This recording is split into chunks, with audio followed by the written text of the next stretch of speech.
होता क्या था, हम लोग हजरतगंज में ऑफिस था तो ऑफिस के मेन गेट पे खड़े हो जाते थे। अब आ रही है गाड़ी, जो भी लाइट दिखे फोटो आ गई, फोटो आ गई, फोटो आ गई। फिर धैर्य जवाब दे देता था तो तुम लोग मेन रोड पर आकर के खड़े हो जाते थे, वेट करते थे। जो भी एम्बेसडर दिखी, फोटो आ गई, फोटो आ गई, फोटो आ गई। एक फोरमैन नाम का प्राणी होता था, तो जो अखबार को समय से छोड़ने के लिए एडिटोरियल के सर पर हमेशा सवार रहता था। और वो उनके सवार रहने में तमाम वो अपशब्द बोलते थे, लड़ते थे, झगड़ा करते थे, क्योंकि उनके सामने अखबार को समय से छोड़ने की, क्योंकि सुबह उनको रिपोर्ट देनी होती थी।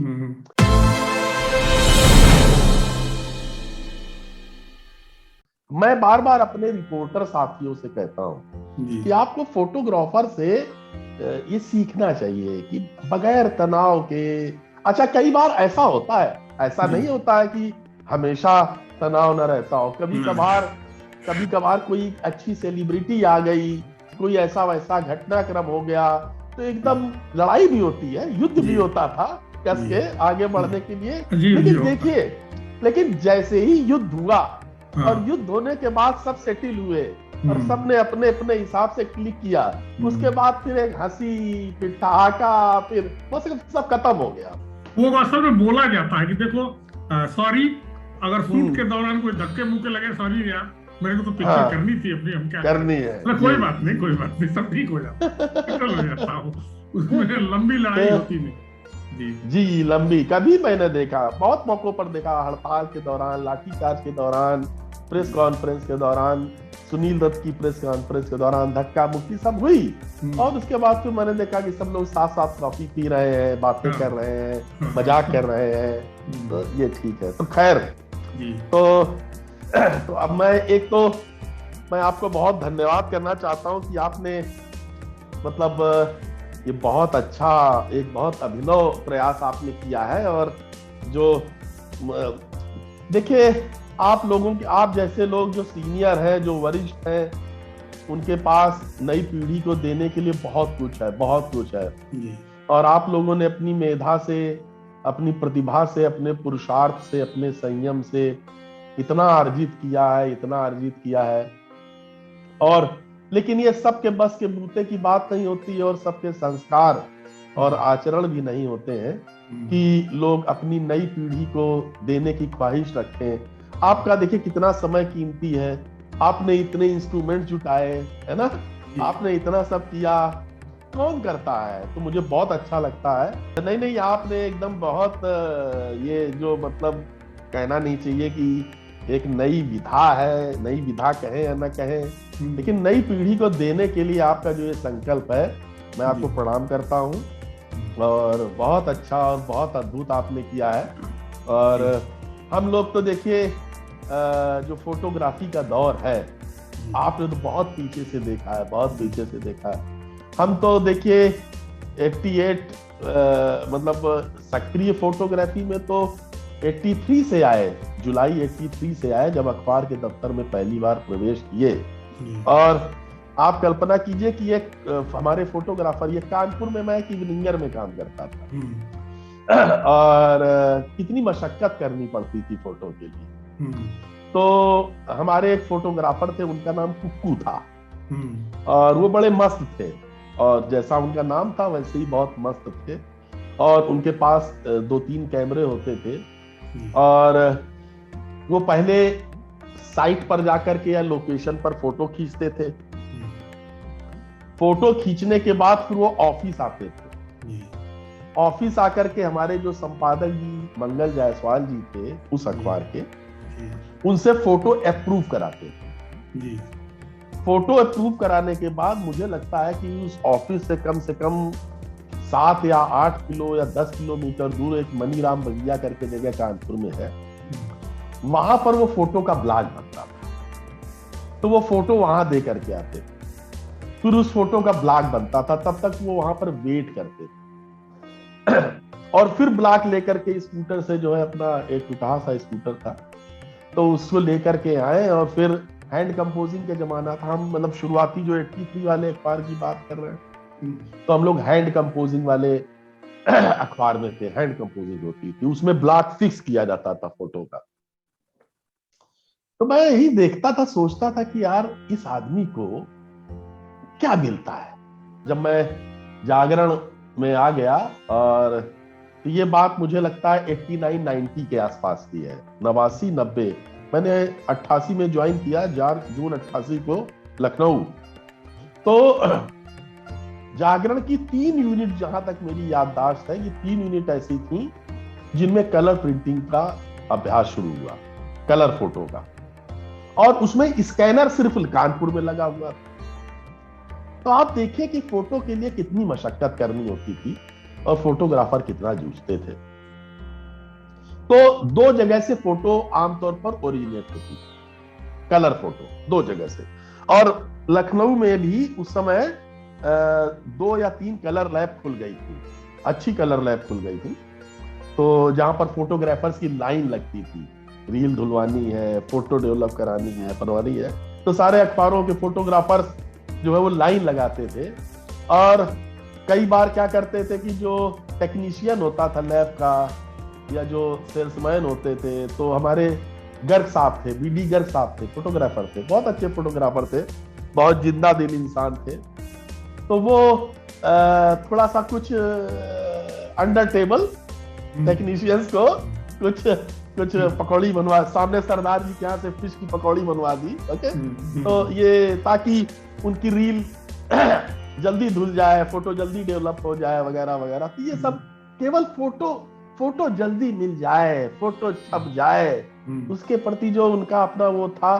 अगर साहब को देखता था कि उनका फोटो, जब कलर फोटो छपता था अखबार में, तो वो इतने गदगद होते थे, इतने प्रफुल्ल चित्त होते थे कि ऐसा लगता था कि जैसे उनको बहुत कुछ मिल गया, जो जिस पाने की वो आकांक्षा रखते थे, वो बहुत कुछ मिल गया।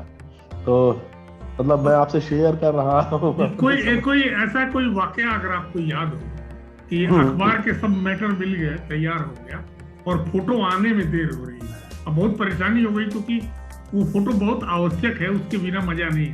अगर ऐसा कुछ हुआ हो, ऐसा कोई इंसिडेंट हुआ हो? बहुत से ऐसे तो बहुत से हुए, क्योंकि हम लोग देखे दैनिक अखबार में थे, किसी वीकली या पाक्षिक या मैगजीन में नहीं थे। तो ऐसे बहुत से प्रसंग हुए, मतलब इसी में होता था। मान लीजिए दिल्ली का उस दिन का कोई नेशनल पर्सनालिटी का कोई प्रेस कॉन्फ्रेंस का या किसी और इवेंट का कोई फोटो है और दिल्ली का है, और आप आज का आप जो लखनऊ कानपुर का वो देखते हैं, रास्ता देखते हैं, वो तो बहुत अच्छा है, बहुत बढ़िया है, एक्सप्रेस वे जैसा है। उस समय मैं जो आपको 89-90 की बात बता रहा हूँ कि 2 बस आमने सामने उस रोड पर नहीं चल सकती थी। हाँ, उस जो लखनऊ उस पर ट्रेवल किया था, उस रोड पर। जो लखनऊ का जी, एक बस अगर आई तो दूसरी बस को रोड के नीचे आधा उतरना ही है, या ट्रक को। तो वो 2 बड़े वाहन आमने सामने, इतनी सकरी सी रोड थी। आप कल्पना कीजिए कि अमावसी से पहले फोटो ऑफिस आई हजरतगंज, फिर यहाँ सेलेक्ट हुई, फिर यहाँ से वो एम्बेसडर में लेकर के भागा कानपुर। तो कई बार रास्ते में जाम लग गया, कई बार ये जो उन्नाव की क्रॉसिंग है, जो रोड को क्रॉस करती है रेलवे की, वहां पर फाटक बंद हो गया। अब एक बार फाटक बंद हो गया तो देखिए, मोबाइल नहीं था उस समय बिल्कुल। अब हॉटलाइन थी, लखनऊ और कानपुर के बीच में हॉटलाइन थी। तो वो तो बेचारा ये बता सकता था कानपुर का ऑपरेटर कि साहब आप फोटो लेकर के वो 9 बजे निकले हैं, 8:30 बजे निकले हैं, 7 बजे निकले हैं, लेकिन वो ये तो नहीं बता सकता था कि वो हाईवे में कहाँ फंसे हुए हैं, रेलवे क्रॉसिंग फंसे हुए हैं। अब वो जो बेचैनी होती थी, कोई बिल्कुल 100% अनिश्चितता, व्यग्रता, बेचैनी, लेकिन जो एक अंदर की इच्छा शक्ति थी, जो झील थी, जो कि नहीं, फोटो तो छाप के, फोटो तो अब पन्ना पूरा बना हो। तब तक हम लोग ब्रोमाइड पर आ गए, और ब्रोमाइड पर वो कटिंग पेस्टिंग का समय था, ठीक है। तो उसी में वो फोटो तो अलग से, बाकी पन्ने का पूरा। अब हमने क्या किया, 10x3 का फोटो का साइज छोड़ दिया, और उसके नीचे हमने 3 लाइन का कैप्शन भी लिख दिया है, वो भी लग गया है, ठीक है। नीचे 4 जो निगेटिव पॉजिटिव जो बनकर के पूरे पेज के, कलर पेज के तैयार है। और साहब वो लोग गेट पर, अब होता क्या था, हम लोग हजरतगंज में ऑफिस था, तो ऑफिस के मेन गेट पे खड़े हो जाते थे। अब आ रही है गाड़ी, जो भी लाइट दिखे फोटो आ गई, फोटो आ गई, फोटो आ गई। फिर धैर्य जवाब दे देता था तो तुम लोग मेन रोड पर आकर के खड़े हो जाते थे, वेट करते थे। जो भी एम्बेसडर दिखी, फोटो आ गई, फोटो आ गई, फोटो आ गई। तो मतलब वो जो एक ऐसे, लेकिन इस तरह के प्रसंग अयोध्या प्रसंग के दौरान, अयोध्या जो घटनाक्रम के दौरान बहुत आए, क्योंकि उसमें यह था कि फिर हालांकि कुछ समय बाद ये भी हो गया था कि धीरे धीरे लखनऊ में भी, हमारे यहाँ लखनऊ में भी कलर स्कैनर लग गया और फोटो स्कैन होने लगी, लेकिन वो बड़ा लंबा प्रोसेस होता था। फोटो को स्कैन किया जाना, उसके कलर को सेट करना, बैलेंस करना, फिर उसके निगेटिव पॉजिटिव्स निकालना वगैरह वगैरह, तो वो भी बड़ा लेंदी प्रोसेस होता था। और वहां से फैजाबाद ऑफिस से फोन चलता था कि साहब मिस्टर आरबी थापा जो है वो 6 बजे फोटो लेकर चले। अब 6 बजे फोटो लेकर के चले हैं तो लगभग 126 किलोमीटर का सफर शायद या कितना होता होगा वहां से, तो इतना ही लगभग 2.5 घंटे से कम नहीं लगता था। और उस समय हम लोगों को डाक एडिशन 9 साढ़े 9 बजे के आसपास छोड़ देने होते थे। प्रिंट ऑर्डर बढ़ गया था अयोध्या की वजह से, और पहला एडिशन हम लोगों का अयोध्या गोंडा बहराइच होता था। तो अब थापा वहां से फोटो लेकर चले, अब उस समय तक मोबाइल नहीं आया था, और राजू तिवारी, आरबी थापा, तो ये हम लोगों के फोटोग्राफर होते थे। गर्ग साहब तो होते ही थे। तो फिर वो फोटो आई, फोटो सेलेक्ट हुई, स्कैनिंग में गई, फिर उसके पॉजिटिव निगेटिव बने वगैरह वगैरह वगैरह। एक फोरमैन नाम का प्राणी होता था, तो जो अखबार को समय से छोड़ने के लिए एडिटोरियल के सर पर हमेशा सवार रहता था। और वो उनके सवार रहने में तमाम वो अपशब्द बोलते थे, लड़ते थे, झगड़ा करते थे, क्योंकि उनके सामने अखबार को समय से छोड़ने की, क्योंकि सुबह उनको रिपोर्ट देनी होती थी। तो हम कैसे उनको कन्विंस करते थे कि अरे दादा कितनी अच्छी फोटो है अयोध्या की, सुबह छप जाएगी, आप समझिए तो एक तरफ पूरा अखबार, एक तरफ एक फोटो। ये जो पूरे एडिटोरियल में जो एक मतलब ये रहता था। अब थोड़ा सा फोटो को लेकर के, क्योंकि टीवी आ गया, विजुअल मीडिया आ गया, तो मुझे ऐसा लगता है, मेरा व्यक्तिगत बिल्कुल ठीक कर रहे हैं, वो टीवी आ गया तो सब आपने देख लिया। नहीं तो पहले लोग कहते थे, हमारे सीनियर कहते थे, एक तरफ पूरा अखबार और एक तरफ एक फोटो। एक फ्रेम बनाने के लिए, एक शॉट लेने के लिए कितना धैर्य, कितना धीरज, कितना संयम, कैसे रुक करके, और फिर उसके बाद कुछ सेकेंड्स या मिनट्स के बाद एक क्लिक की आवाज आती थी और शटर खट से शटर गिरता था। अब क्या है, अब आपके पास एक कैमरा है और वो एक शटर दबाते हैं तो लगता है 20-25 फोटो शायद एक साथ खींच जाती है। अब तो आपकी टेक्नोलॉजी में तो 20 से ऊपर हो गया जी। तो अब उसमें मतलब आपके लिए वो जो फ्रेम बनाने की मशक्कत, जो मानसिक जद्दोजहद या मानसिक जो वो सब करना पड़ता था, तो और आप केवल फ्रेम अच्छा बने, बढ़िया बने, ये केवल आप पर डिपेंड नहीं करता था। वो जो डायस पर या मंच पर बैठे हुए हैं, तो अगर 2 लोग एक दूसरे के कान में कानाफूसी कर रहे हैं, तो वो तो उन पर डिपेंड करेगा ना, वो कितनी देर कानाफूसी करे। वो आपके शटर गिराने तक का इंतजार करने के लिए थोड़े कानाफूसी कर रहे हैं। तो उस समय कितना वो कठिन होता था। अब जितना एफर्ट मीडिया के फोटोग्राफर करते हैं अपने प्रोडक्ट को आगे रखने के लिए, जी, ऐसा प्रयास किसी भी विभाग में नहीं है। मैं कुछ नहीं कहूंगा, सेना का मैं नहीं जानता, लेकिन कहीं भी नहीं है। उनको बहाने मिलने की देर है कि ये नहीं था इसलिए नहीं। हमको बहाना नहीं, हम तो किसी हर हाल में पहुंचना चाहते हैं, अपना प्रोडक्ट सबसे आगे हो जाए। और जितने सीमित साधन में फोटोग्राफर अपने अखबार की मदद करते हैं, मैं ये भी कहूंगा खाली इसी सेंस में नहीं करते, अगले दिन अपनी छपी तस्वीरों को, आज के जमाने में जब मीडिया और सोशल मीडिया और साधन हुए हैं, पेज का पेज भेज के पब्लिसिटी अखबार का करते हैं। रोज मेरे पास 20 पेज आते हैं अखबारों के कि मेरी पिक्चर जागरण में, मेरी पिक्चर हिंदुस्तान में दिखाते हैं, यानी हिंदुस्तान का पेज भी साथ साथ भेजते हैं, उस कंपेनिंग करते रहते हैं बराबर।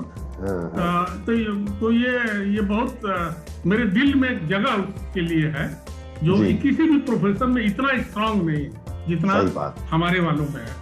रिपोर्टर से ज्यादा फोटोग्राफर है, ऐसा मैं समझता हूँ। अपनी पिक्चर दिखाने का तमाम यत्न करते हैं, साथ साथ अखबार भी दिखाते हैं और कोशिश करते हैं कि मैं फेल कर दूं दूसरे को। बहुत कोशिश होती है। हाँ, सही बात है, सही बात है। यानी मैं ऐसा सोचता हूँ ना कि अभी भी वो जो मैंने आपसे थोड़ी देर पहले कहा ना कि किसी इसके लिए कोई मनोवैज्ञानिक रिसर्च होना चाहिए, कि मैंने जैसे मैंने कहा ना कि जो फोटोग्राफर्स होते हैं खासकर अपने अखबारों के, प्रिंट के, मैगजीन के, जो भी, तो वो आमतौर मतलब बहुत लाइव होते हैं, बहुत प्रसन्नचित्त होते हैं, बहुत जॉली नेचर के होते हैं। हमने आपको प्रेमी जी का, उनके बेटे का जैसे एक उदाहरण भी दिया है और लोगों का। तो वो क्योंकि होता ही है ना कि वो उसको एंजॉय करते हैं। वो उन्होंने जो अपना प्रोफेशन या अपना जो करियर चुना या इसका जो व्यवसाय चुना, तो उसको कहीं पर उसको अपने लिए कोई बोझ या कोई वजन के तौर पर नहीं देखते हैं। आज तो बहुत इंटरेस्टिंग बातें हो गई हम लोगों की, बहुत इंटरेस्टिंग। और ये बहुत दिन से बहुप्रतीक्षित संवाद था ये। और ये फोटोग्राफर के लिए भी अच्छा है, रिपोर्टर के लिए भी अच्छा है, और जो अमेचर लोग हैं जो फोटो खींचते हैं, चाहे वो बेशक मोबाइल से खींचते हो, उनके लिए भी अच्छा है। जैसे व्यक्तित्व तो मिले हमें, अब कभी कभी ऐसे कुछ संस्मरण बता दे तो मजा आ जाए। बिल्कुल, ये सिलसिला जारी रहेगा। और मैं आपको बहुत बहुत धन्यवाद करता हूँ कि आप बहुत पुण्य का काम कर रहे हैं, बहुत पवित्र काम कर रहे हैं, और मतलब आप बहुत एक्टिव हैं इस अवस्था में। इतना जो है, ईश्वर करे आप स्वस्थ रहिए, ऐसे ही एक्टिव रहिए, और हम लोग आपसे कुछ हासिल करते रहें, कुछ सीखते रहें, यही हमारी कामना है। जी, बहुत बहुत धन्यवाद आपका। ये चैनल को देखने वालों को बहुत लाभ देगा इस उम्मीद के साथ। बहुत बहुत आपका आभारी हूँ कि आपने समय दिया। धन्यवाद। जी, नमस्कार। Thank you.